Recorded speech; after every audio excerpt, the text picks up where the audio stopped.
Ci troviamo a Bassano del Grappa, sulle sponde del Brenta. Quello che salta agli occhi, muovendo i primi passi in direzione del centro, è che si ha l'impressione di trovarsi in uno di quei luoghi incantati che alla fine ti lasciano addosso qualcosa che finirai per portare con te.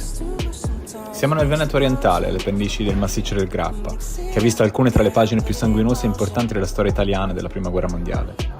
Bassano è una cittadina elegante e preziosa, ed è famosa in primo luogo per il suo ponte vecchio, realizzato interamente in legno per garantire flessibilità di costruzione e resistenza nella seconda metà del Cinquecento su progetto di Andrea Palladio.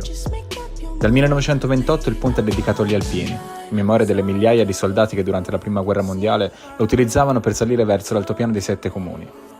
Oggi è conosciuto anche come Ponte degli Alpini. Proprio grazie al suo ponte, Bassano del Grappa è stata definita nel 2008 a titolo onorifico Capitale degli Alpini. Di sabato il centro, che mantiene pressoché intatto il suo impianto rinascimentale, con qualche parentesi medievale, si riempie di persone provenienti dalle cittadine limitrofe. Oggi, come vedete, c'è il mercato. Piazza della Libertà, centro nevralgico cittadino, si riempie di persone che sorridono e si affollano ai banchetti, sotto lo sguardo vigile di San Bassiano, patrono locale che osserva benevolo la piazza sottostante. Bassano è anche la città della grappa, ovviamente, certo, non potevamo andare via senza nominarla, ma non solo. A Bassano infatti esiste una bevanda tipica che prende il nome di mezzo e mezzo e l'hanno inventata proprio qui, alla destilleria Nardini.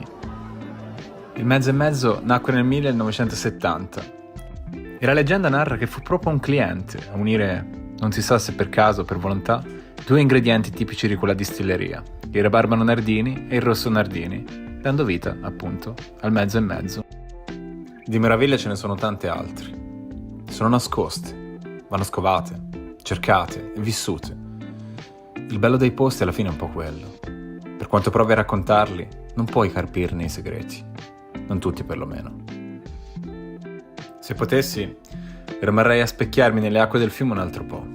Ma la giornata volge al termine e il nostro viaggio alla scoperta di Bassano finisce qui, sulle sponde del Brenta, dove era in qualche modo iniziato. Vi saluto da qui dunque, dandovi appuntamento al prossimo viaggio, in giro per l'Italia, chissà dove. A presto!